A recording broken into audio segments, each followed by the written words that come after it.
You're nothing without this job. The words landed across the silent executive conference room like a slap. Daniel Carter stood beside the long glass table, one hand still resting on the folder he had spent 3 weeks preparing. Across from him, Victoria Hale leaned back in her chair, perfectly composed in a tailored black suit, her expression carrying the faint amusement of someone who believed the argument had already been won. 6 other executives stared at Daniel. Nobody moved. Daniel looked down at the folder, then at the presentation screen behind Victoria, then back at her. His jaw tightened once. "Say that again," he said quietly. Victoria smiled. "You heard me." The clock on the wall clicked forward. Daniel had been with Hail Meridian for 11 years. He had worked through weekends, missed birthdays, slept in conference rooms, and once spent 36 straight hours fixing a failed product launch while executives waited for him to solve it. He had never asked for applause. He had never asked for a corner office. He had simply become the person everyone called when something was about to fall apart. But now Victoria was looking at him as though those 11 years meant nothing. "You think they need you because you're talented?" she said. "They need you because you have a job here." A few executives lowered their eyes. Daniel noticed. That hurt more than the insult. He slowly closed the folder. "I understand." Victoria's smile widened. "Good." Daniel placed his company badge on the table. The plastic card made a small, almost ridiculous sound against the glass. Click. Victoria's smile disappeared. Daniel removed his wedding ring. Not because he was married. Because his late wife had given him the simple silver ring years ago and told him to wear it whenever he needed to remember what mattered. He slipped it back onto his finger. Then he looked at Victoria. "I quit." Nobody breathed. Victoria blinked. "You're bluffing." Daniel picked up his coat. "No." He walked toward the door. Behind him, Victoria laughed nervously. "You'll be back by Friday." Daniel stopped. He turned just enough for her to see his face. "Don't wait for me." Then he left. At 7:12 that morning, Daniel had walked into Hail Meridian believing he was about to fight for his career. At 8:03, he walked out having no career at all. And by 8:40, someone who had been waiting 11 years for exactly this moment finally made a phone call. Daniel drove home beneath a pale blue morning sky, his old sedan humming beneath him. His apartment was small, clean, and quiet. A school backpack sat beside the front door. A science project covered half the kitchen table. His 10-year-old daughter, Emma, was sitting on the floor surrounded by colored markers. She looked up. "You're home early." Daniel set his keys down. "Yeah." She studied his face. "Did you get fired?" Daniel almost smiled. "No." "Then why are you home?" He loosened his tie. "I quit." Emma's marker stopped moving. "Because you were mad?" "No." "Because they were mean?" Daniel sat beside her. "For once, I listened to somebody." Emma frowned. "To who?" Daniel looked at the little silver ring on his finger. "To someone who told me I wasn't worth much without a job." Emma's expression changed. She didn't understand corporate politics.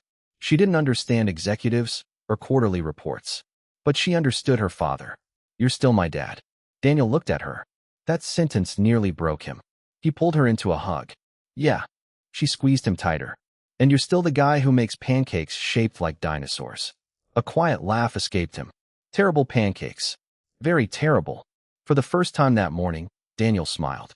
But the smile didn't last. That afternoon, he opened his laptop and stared at his resume. 11 years at one company. Senior operations director. Dozens of successful projects. Millions saved. Yet when he looked at the screen, it felt strangely empty. His phone remained silent. No messages from Hail Meridian. No apologies. No calls. Nothing. Then, at 4:17 p.m., his phone rang. Unknown number. Daniel almost ignored it. He answered. "Daniel Carter?" "Yes." "This is Evelyn Ross." Daniel sat straighter. He knew the name. Everyone in the industry knew it. Evelyn Ross was the CEO of Ross Dynamics, the fastest-growing competitor to Hail Meridian, and Victoria Hale's biggest rival. "I heard you left Hail Meridian." Daniel's eyes narrowed. "That was fast." Evelyn laughed softly. "Victoria has never been good at keeping secrets." Daniel said nothing. Evelyn continued. "I'd like to offer you a position." Daniel looked toward the kitchen. Emma was doing homework at the table. "What position?" "Chief Operations Officer." Daniel almost laughed. "You don't know me. I know exactly who you are." Silence. "Come to my office tomorrow morning," Evelyn said. 9 o'clock. Daniel hesitated. Why?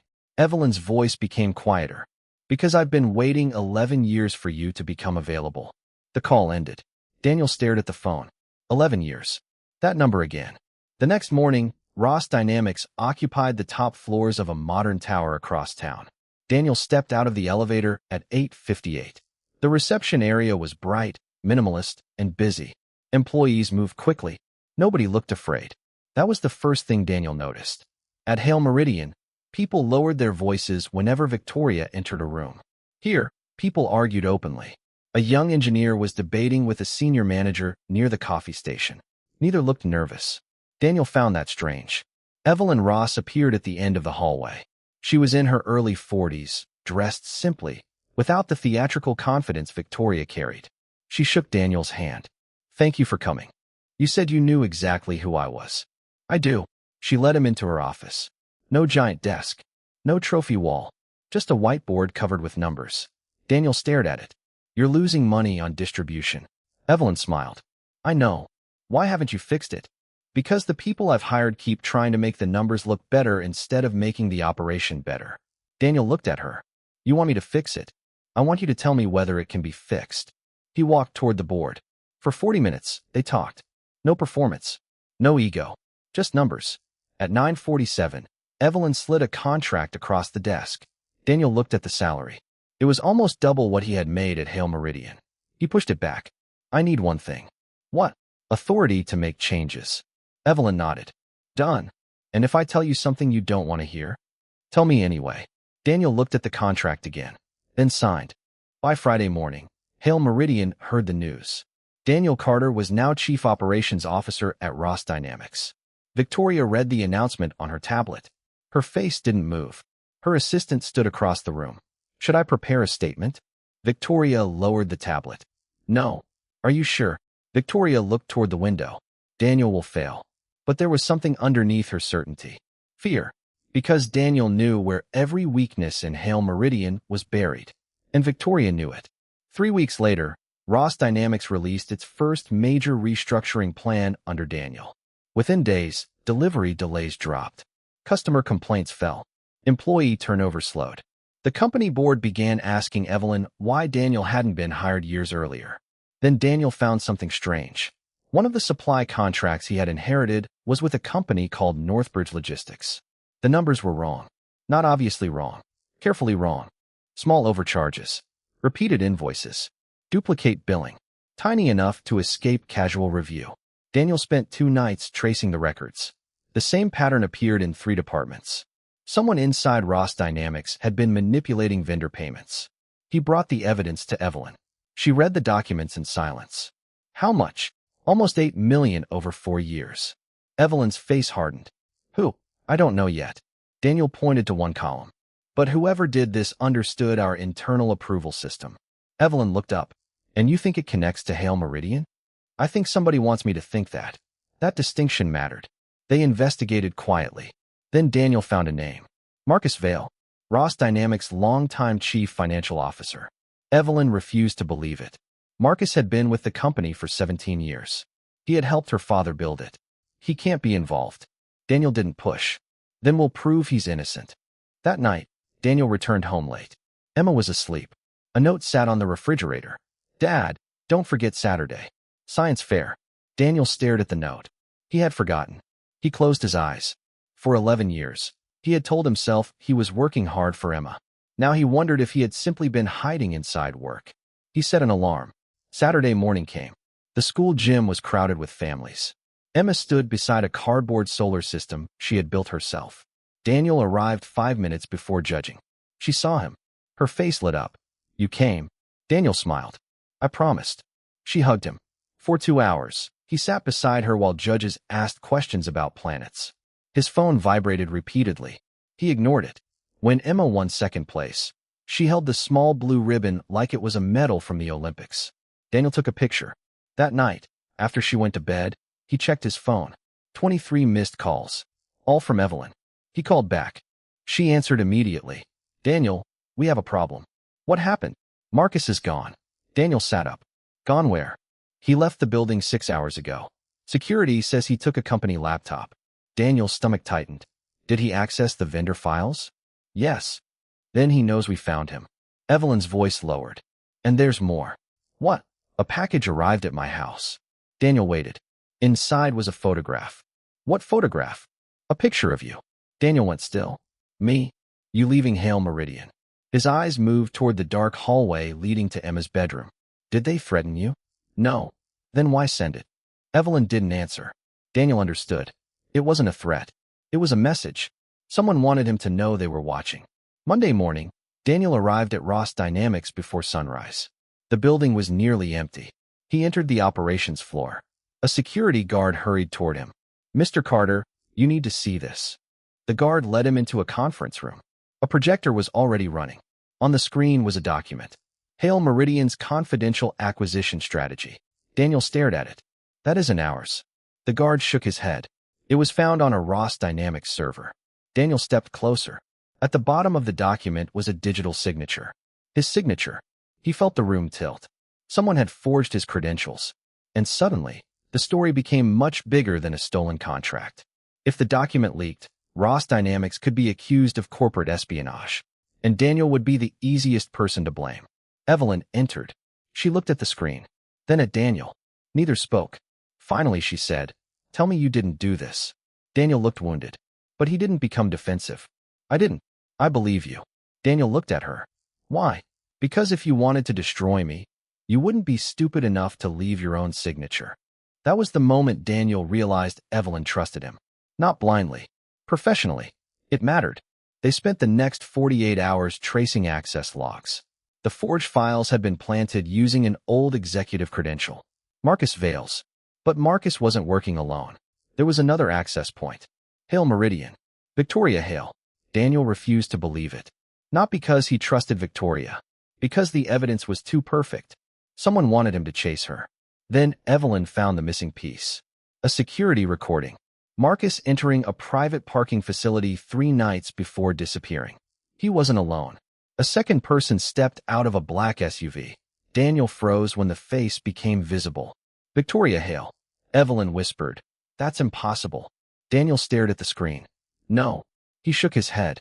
That's exactly what they want us to think. They slowed the footage. Victoria handed Marcus an envelope, then walked away. Daniel leaned against the table. He remembered something Victoria had said during his final meeting. You'll be back by Friday. Not anger. Confidence. As if she knew what would happen next. Evelyn looked at him. What do you think she's doing? Daniel looked at the frozen image. I think she didn't fire me. He paused. I think she needed me to quit. The room went silent. That possibility changed everything. They dug deeper. The forged documents. The vendor fraud. The missing CFO. The photograph. The old executive credentials. All of it pointed toward one goal. A hostile takeover. Victoria wanted Ross Dynamics to collapse under an internal fraud investigation. Then Hail Meridian would buy the damaged company for a fraction of its value. And Daniel? He would become the perfect scapegoat. Former Hail Meridian executive. New Ross Dynamics executive. Access to both companies. A convenient villain. But there was one problem. Victoria had underestimated him. Daniel didn't have his old company's systems anymore. He had something better. People who trusted him. Instead of confronting Victoria, Daniel built a legal case. Every file was duplicated. Every access log preserved. Every conversation documented. Evelyn called a board meeting. Daniel walked into the room carrying a thin black folder. Marcus Vale was there. Alive. He had been detained by federal investigators after trying to leave the country. The room erupted. Evelyn stood. You're alive. Marcus looked exhausted. I never wanted anyone hurt. Daniel placed the folder on the table. You stole $8 million. Marcus lowered his eyes. I was trying to protect my son. Nobody spoke. Marcus explained. His son had been arrested for a serious financial crime. Victoria had used it against him. She threatened to expose private information unless Marcus cooperated. But Marcus had made one mistake. He kept copies. Insurance. Daniel opened the folder. Inside were transaction records, recordings, and payment trails connecting Victoria to the scheme. Evelyn looked at Marcus. Why didn't you come to me? Marcus swallowed. Because she convinced me you'd destroy me before hearing me. Evelyn looked away. That answer hurt. Because it revealed something uncomfortable. Fear had existed inside her company long before Daniel arrived. She had simply never noticed. Then the conference room doors opened. Federal agents entered. Behind them came Victoria Hale. She was no longer smiling. Her eyes went directly to Daniel. For several seconds, neither moved. Then Victoria whispered, "You." Daniel stood. "Yes." She looked at Evelyn. "You have no idea what you're doing." Evelyn stepped forward. "I know exactly what I'm doing." Victoria's eyes returned to Daniel. "You think you've won because she gave you a title?" Daniel shook his head. "No." He placed his old Hail Meridian badge on the table. The same badge he had left behind the day he quit. "I won when I stopped believing you were the one who decided my value." Victoria stared at him. Her face finally cracked. Not anger. Not fear. Something closer to disbelief. Because Daniel wasn't shouting. He wasn't trying to humiliate her. He simply didn't need anything from her anymore. The agents escorted Victoria away. Marcus remained seated, staring at his hands. Evelyn walked toward Daniel after the room emptied. "I owe you an apology." Daniel nodded. "Yes." She gave a small, uncomfortable laugh. "You could at least pretend that was difficult to say." "It was." She looked at him. "What happens now?" Daniel looked through the glass wall toward the operations floor. Employees were already moving again. Phones ringing. Printers running. People talking. Life continuing. "I go home." Evelyn smiled. "Fair." Daniel gathered his things. Then stopped. "One condition." She waited. "Marcus gets legal help." Evelyn looked toward the empty chair. "Agreed." "And we create a real ethics department." Another nod. "And nobody gets punished for telling the truth." Evelyn held his gaze. "Agreed." Daniel left the building before sunset. The city was quiet beneath clear evening light. He drove home. Emma was sitting at the kitchen table, working on another project. She looked up. "Dad." "Yeah." "Did you win?" Daniel smiled. He thought about Victoria's words. "You're nothing without this job." Then he looked at his daughter. "I got something better." "What?" He took off his company badge. For a moment, he looked at it. Then he placed it inside a drawer. "I got my life back." Emma considered that. "Does that mean you can come to my science fair next year too?" Daniel laughed. "Absolutely." She smiled and went back to her project. Daniel stood in the kitchen for a moment. His eyes moved to the refrigerator. The old note was still there. "Don't forget Saturday." He reached for it. Instead of throwing it away, he folded it carefully and placed it inside his wallet. The next morning, Daniel arrived at Ross Dynamics early. But he didn't go to his office. He walked past it, down the hallway, toward the operations floor. Employees were already there. He stopped beside the coffee machine. One young engineer looked up. "Morning, boss." Daniel shook his head. "Daniel's fine." The engineer smiled. "Morning, Daniel." And for the first time in 11 years, Daniel didn't feel like a title had been removed from him. He felt like one had finally been given back. His phone buzzed. A message from Emma. "Dad, don't forget. Friday is career day. I told my class you're coming." Daniel looked at the message, then at the massive glass windows overlooking the city. He typed back, "Wouldn't miss it." He slipped the phone into his pocket. On his desk, there was no trophy, no framed award, no expensive executive plaque, just a small silver ring, a school note, and an old plastic badge from a company that had once convinced him it owned his future. Daniel picked up the badge, walked to the office door, and instead of throwing it away, he pinned it inside the bottom drawer. Not as a reminder of what he had lost, as proof of what he had survived. Then he closed the drawer. The lock clicked, and this time, the sound didn't feel like a door closing. It sounded like something finally being put in its place.